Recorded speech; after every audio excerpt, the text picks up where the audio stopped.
po yung ano. Ay, putol? Opo. Pero 9 months na po. Putol yung... Hindi na masakit. May ano bang... Ganito, ayan. Magkakaroon. Yung sinasabi mo hindi na talaga totally masakit. Pero may discomfort yan. Alam mo kung bakit? Putol yung clavicle niya. Oh. Oo, gumaling na 9 months. 3 to 6 months kasi, heal na yan. Okay. Ang problema, kung mag-heal man yan, ang layo ng ano niya, hindi man naitulak. Sana naitulak ng pag ganun, konti. Kahit pa paano, magkaroon ka man ng movement, hindi masyadong malaki yung mga i-stress, konti lang. Pagka ganito kasi, idol, pagka ganito may fracture, pagka gumaling yan, talaga may consequences. Pag may fracture tayo, pag gumaling yan, hindi na siya 100% na totally kahit eh. Pag yan na gano'n, na chop, may pain pa rin yan. Or pag natabig na hindi mo sinasadya. Kasi aangat siya eh. Dapat na yan talaga, buo. Buo yan. Yung dito kasi sa ano, yung dito sa meron.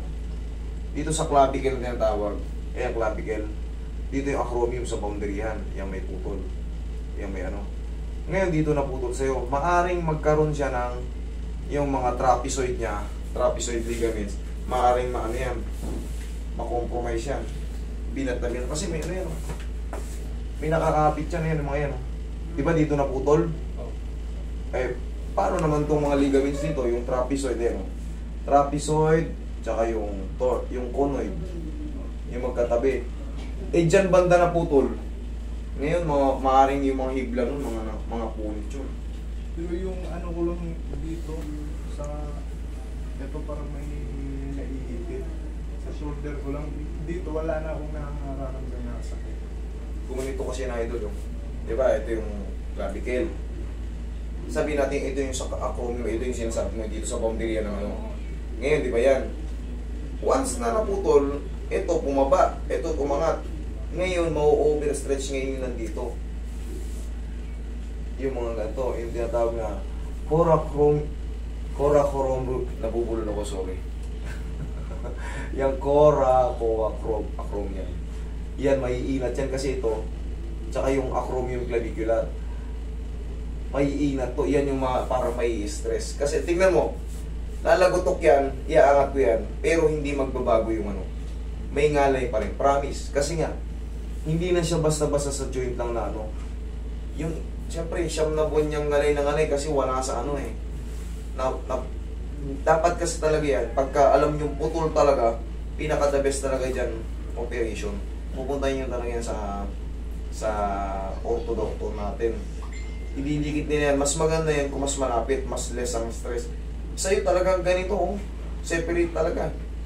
Ganyan ang itsura niya. So, mag-i-heal naman yun. Mag-i-heal. Magkakalaman yan. Ang problema, medyo nga, siyempre ito, nagbago na. Ito, bumaba. Ito, kabila, tumakas. Maaring nga ma-stress yan. Ma-stress to. Ma-stress yung itong isa pang ligaments. Yun ang mga, tingnan mo, patatad. Para magkaroon ka rin ng peace of mind. Diyan ka lang, sige. Susubukan natin ano. Pero ang mahalaga na ipaliwanag ko sa iyo yung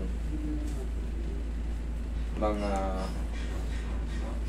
dapat may paliwanag pag may mga ano tayo. Pinaka-the best talaga pagka talaga nakita nyo putol yung buto nyo. Huwag kayong lumapit sa mga manghihilot, huwag kayong lumapit sa kagaya ko. Pag putol ang buto nyo, nakita nyo talaga sa x-ray, kitang-kita nyo. Ipilit nyo sa ortho kasi orthodoctor talaga nag-ano yan. Kahit pa paano mapalapit nila o didikit. Siyempre, marami tayong magagaling na orthodoctor. Ano nila, ikakabit nila yan. Tapos lalagyan ng yung tawag na titanium plate. Dito, idol, nagbago na yung position nito.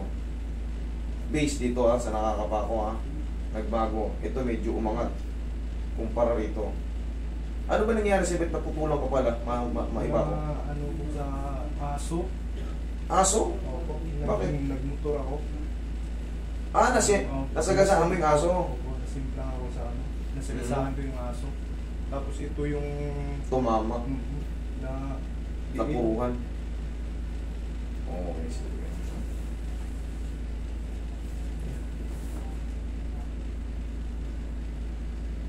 masakit pag ganyan ko. Paano masakit? Pag ganyan lang parang may naiipit lang dito sa... Sakto nga dyan. Sige. Para kahit pa paano. Yun. Naramdaman mo may umusog? Oo. Kabila. Tignan mo nga, mamasasibang ka. Wala nang ibang adjustment dyan. Hindi na pwedeng pakialaman ng ano yan. Kasi kagagaling lang yan. 3 to 6 months kasi talaga yan yung pagka full healed ng ano. Pag tinabig-tabig pa yan, magalaw ito, umangat na naman, another pain na naman yan. Kaya kung mapapansin mo, very careful ako. Kunting-kunti lang pectus, tapos massage lang. Kasi pagka nagalaw ko yan, double damage kita. Hindi naman ako mapayag kasi alam ko na nga eh. Alam ko na may mali eh. Ipilit ko pa yung ano, lalo lang matatabig, lalo lang gagalaw yun. Kailangan to ano ka palagi muna. Kasi yan, fresh pa yan, maaari pang matanggal yun. Ang layo kasi. Maaaring mahiklat yun. Maglagay ka ng shoulder, ano, brace. Okay? Para hindi siya, ano. Ba't pabili mo ito? Kulang yung...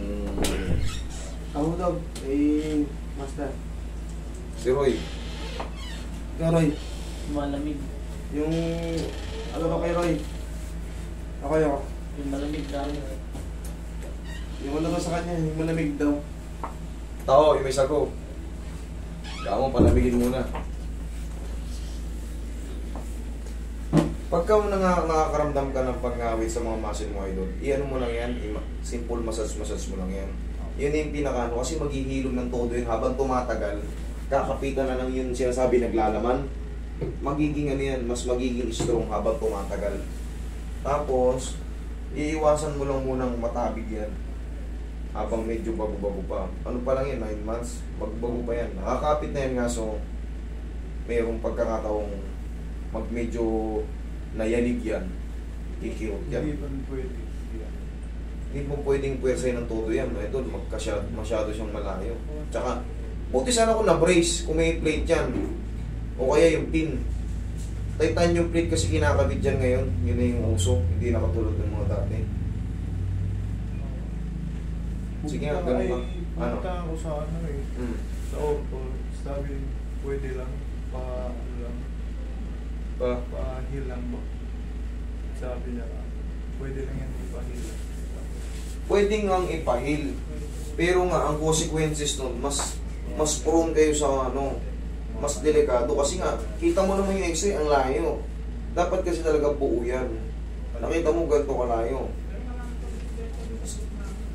Eh, yung sabi ng doktor eh, pero kita naman natin. Oo, ngayon.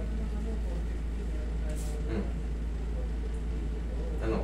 May parang Meron pang konti? Or masakit pa rin? hindi lang masyado ba? Hindi naman masyado, okay naman. May ano lang, parang may konting sakit. Konti lang. Pero okay naman. Okay? Napupush up ko nga to eh. O yun, ganito idol. Pero dahan-dahan lang muna yung push-up. Sa ganito ka muna ng puwersa, inakaano ka muna ha. Huwag mo muna pakapuwersa, ganyan-ganyan lang muna. Hayaan mo lang muna. Para sa akin, hayaan mo muna tumagal yan. Para sa akin ha. Pero kung may binigay pa sa yung ibang ortodoktor natin, tignan mo na lang, obserbahan mo kasi mahirap naman kasi baka sabihin, kinukontra ko yung ano nila eh, katulad yan, pwede naman paghilumin. O pwede naman, pero yun nga, sabi ko para sa akin, may consequences yan. Talagang hindi mapiperfect yan kasi malayo eh. Okay? Yun lang idol, tapos yun yan, pupush up mo naman. Para, paunti yung mga magmasil yun. Okay? Sige idol, thank you.